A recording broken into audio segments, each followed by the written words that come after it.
जी सुनते हो? हाँ बोलो। किसी लड़के को देखकर गीता के ब्याह के बारे में क्यों नहीं सोचते? क्या तो तुम ठीक रही हो। एक लड़का है मेरी नजरों में। कौन है वो? बिरजू को तो तुम जानती ही हो। कौन वो, आपके बचपन के दोस्त किशनगढ़ वाले? हाँ, उसका छोटा बेटा गढ़ फौज में अफसर है। फिर देर किस बात की, मौका देकर ब्याह के बारे में क्यों नहीं सोचते? किसकी ब्याह की बात हो रही है माँ? तेरे ब्याह की बात हो रही है मेरी लाडो। मेरे ब्याह की? हाँ मेरी लाडो, तेरे ब्याह की। नहीं माँ नहीं बापू, मुझे अभी ब्याह नहीं करना। मुझे तो अभी पढ़ना है, पढ़ लिख के आप दोनों का नाम रोशन करना और डॉक्टर बन के गरीबों की सेवा करनी है। चुप कर छोरी, ज्यादा पढ़ लिख के समाज में हमारी नाक कटवाएगी। हमारे समाज में बेटियों को पढ़ाने का ज्यादा चलन नहीं है और फिर माँ बाप का नाम रोशन तो बेटे करते हैं, बेटियां नहीं। किस समाज की बात कर रहे हैं बापू? कमला को तो जानते हैं, शादी के कुछ साल बाद ससुराल वालों ने उस बेचारी को जलाकर मार डाला। और मेरी सहेली सुषमा को क्या मिला? 12 वर्ष की उम्र में उसके बापू ने उसका ब्याह कर दिया। 2 वर्ष बाद उसके पति की मृत्यु हो गई। इससे समाज का क्या फायदा बापू? चुप कर छोरी, बहुत जुबान चली है तेरी। मैं चुप नहीं रहूंगी बापू। इस समाज की बाधाओं ने न जानी कितनी कमला कितनी सुषमा से उसका बचपन छीन लिया। अगर उनके माता पिता ने उन्हें पढ़ाया लिखाया होता और छोटी उम्र में उनका विवाह न कराया होता तो आज कमला जीवित रहती, सुषमा भी अपना जीवन जीती। तू ठीक कहती है मेरी बेटी। चुप कर, ये छोरी और इसे छोरी की तरह रहने दे। जीजा जी क्या गलती हो गई हमारी बेटी से? आओ भैया, बस गीता के ब्याह के बारे में बात हो रही थी। गीता की ब्याह? पगला गए हो, सतिया गए हो। अभी उसकी उम्र पढ़ने और लिखने की है। लेकिन तो कुछ नहीं, गीता आपकी बेटी नहीं बल्कि मेरी भी बेटी है, हम सबकी बेटी है। अभी उसकी उम्र पढ़ने और लिखने की। अब जमाना बदल रहा है, हमें भी बदलना होगा, तभी हमारी बेटी आगे बढ़ पाएगी। मामा जी, क्या मैं आगे बढ़ सकूंगी? हाँ बेटी, जब तक तुम पढ़ लिख के अपने मंजिल की तक नहीं पहुंच जाती तब तक तुम्हारा विवाह कोई नहीं करा सकता। क्या जीजा जी सच बोल रहा हूँ ना मैं?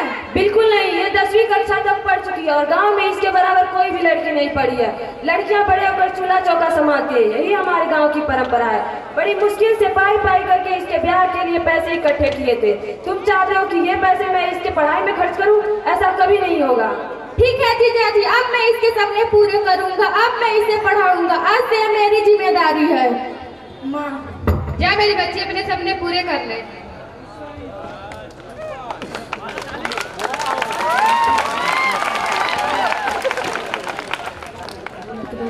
क्या हुआ बेटी, अच्छे से पढ़ाई कर रही हो ना? मामा जी अच्छी चल रही है।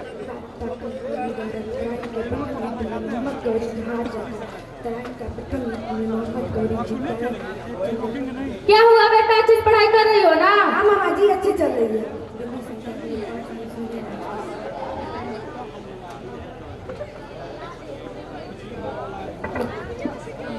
अरे आज तो मेरा रिजल्ट आने वाला था, देखती हूँ मैं पास हुई कि नहीं। अरे मैं पास हो गई। मामा जी मामा जी मामा जी। क्या हुआ बेटा? मामा जी मैं पास हो गई। मामा जी मैं डॉक्टर बन गई। मामा जी शाबाश बेटा शाबाश, आज तूने पढ़ लिख के अपने मामा का नाम रोशन कर दिया।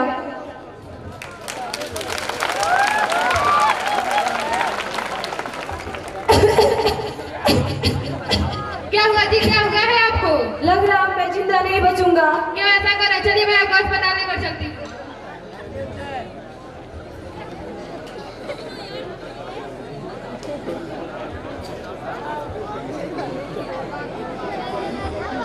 Doctor doctor.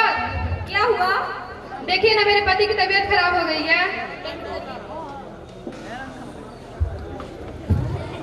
आप बाहर जाइए। हेलो हेलो हेलो भैया, देखिए ना मेरे पति की तबीयत खराब हो गई, जल्दी आइए ना।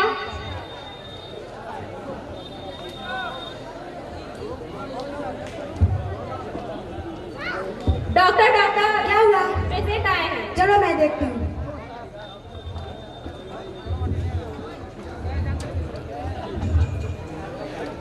अरे ये तो मेरे पापा हैं। क्या हुआ इन्हें? जल्दी से इलाज करो इनका, जल्दी से मेडिसिन दो, इंजेक्शन लाओ। अब मैंने इनका इलाज कर दिया है, ये खतरे से बाहर है। जल्दी में वो शायद मुझे बुला ले। ठीक है। अरे अरे आप आराम करिए।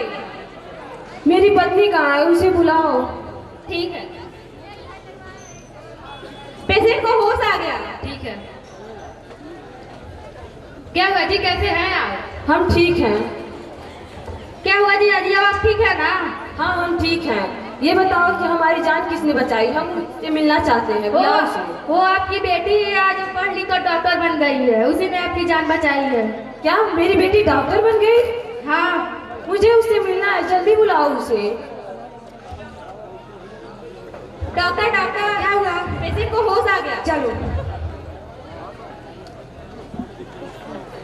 मेरी बेटी तुम डॉक्टर बन गई? मेरी बेटी? हाँ पापा, मैं डॉक्टर बन गई। मेरी बेटी तू डॉक्टर बन गई? हाँ माँ। शाबाश मेरी बेटी। आज आप लोग इसके खर्चे से डरते थे, मैंने इसके खर्चा उठाया और आज इसे पढ़ा लिखा कर डॉक्टर बना दिया हूँ। जिस बेटी के खर्चे से मैं डरता था, वही बेटी आज पढ़ लिख करके डॉक्टर बन गई है। मुझे शर्म भी आ रही है कि मैं इसके खर्चे से डर के भाग रहा था, लेकिन मुझे गर्व भी है कि मेरी बेटी आज डॉक्टर बन गई।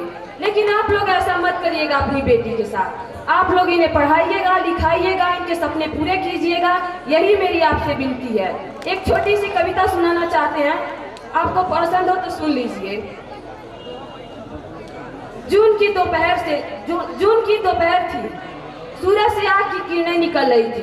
तभी एक गरीब के घर में विवाह की बात चल रही थी। लड़की ओट पे बैठे बातें सुन रही थी और सुनकर मन ही मन जल भून रही थी। लड़के वालों ने कहा, जी हमारी तरफ से तो मामला बिल्कुल साफ है, हम तो सदा से ही दहेज के खिलाफ हैं। तभी उन्होंने कहा कि गर्मी में कैसे चीजें असर थी, इसी बात पे एक फ्रिज की तो जरूरत है पड़ती। गर्मी में हवा खाए मानो हो गए हैं सालों, इसी बात पे एक एसी भी दे डालो। बिन बिजली के चलेगा कैसे एसी का काम, इसीलिए कर दीजिए एक इन्वर्टर का इंतजाम। आपकी सुंदर लड़की हो जाएगी और भी हसीन, अगर मेहरबानी करके दे देंगे एक वॉशिंग मशीन। जी घर से शहर की काफी है दूरी, इसीलिए एक बाइक भी है जरूरी। आपकी बेटी और हमारी बहू कहीं हो न जाए तंग, इसीलिए दे दीजिए बेटी की खुशी के लिए एक सुंदर सा पलंग। ऐसे कहो काका ना जाने उन लोगों ने लिस्ट में कितने नाम भर दिए, एक गरीब बाप के दिल में कितने गहरे घाव कर दिए और कहते गए, जी हम तो सदा सर्वदा से ही दहेज के खिलाफ हैं।